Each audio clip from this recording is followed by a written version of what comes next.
Time now for the press review. For that, I'm joined in the studio by Dipti Laurent. Hi, Dipti. Hi, Annette. And the electoral campaigns of Emmanuel Macron and Marine Le Pen, of course, are well underway ahead of that second round of voting on April 24th. That's right. Contrary to Emmanuel Macron's first round electoral campaign, he's definitely been a lot more present now. He's hitting the roads to meet with voters. He was in the north of France yesterday. That's something that Libération is looking at. That's an electorate that voted heavily for Marine Le Pen. Macron au charbon, that's what Libération says. Macron's hard at work, and particularly hard at work in his bid to seduce those left-wing voters in the second round of elections on April 24th.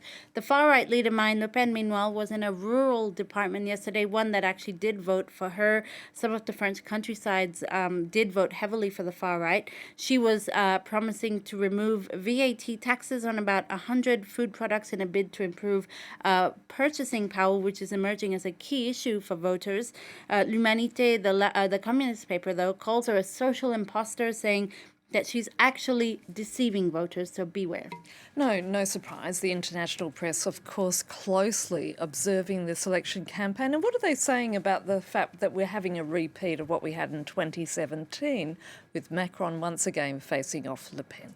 Well, it's funny, Annette, the foreign papers, rather, are really seeing this election through the eyes of a sort of Macron and NATO versus Marine Le Pen and Russia in the current context of war in Ukraine. Indeed, Marine Le Pen's past admiration for Vladimir Putin, which is something she's tried to distance herself from, it's still nonetheless something that a lot of the papers are focusing on. Let's show you the editorial of the Washington Post today. They're almost pleading with Emmanuel Macron to, quote, give his all in this electoral fight for the sake of France, but also for the sake of Europe. The editors also call France the new front in the war against Putinism.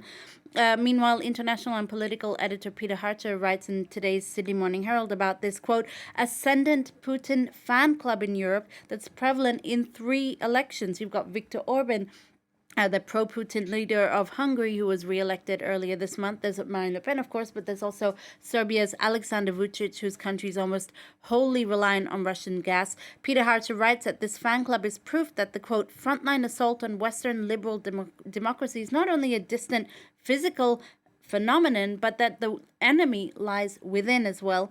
And Marine Le Pen will no doubt be taken to task on her links to Russia in the next 2 weeks. Let's just show you this cartoon from British cartoonist Brian Adcock, who really sums it up there. Marine Le Pen, Macron, or is it Putin and NATO? And to Indonesia now, where a historic law on sexual violence has been passed by the parliament. It's a victory for women, but also a victory for Indonesia's president. That's how Bloomberg puts it. The law was years in the making, Annette, and lawmakers took 6 years to finally pass that law after much opposition from religious conservatives.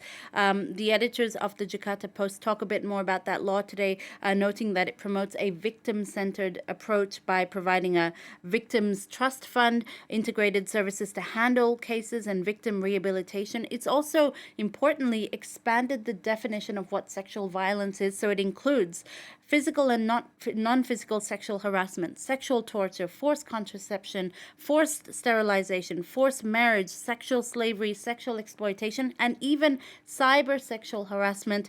The paper Jakarta Post really welcoming the law, but they remain cautious that instilling gender equality in a, quote, paternalistic, misogynistic Indonesia is still the bigger challenge to come. And if we head to Latin America, there's a big story happening in Chile, where the country is facing water rationing as a result of a catastrophic drought. Well, this is something I didn't know. Chile is facing an unprecedented 13-year drought that's seen two of its major rivers' water levels dwindle.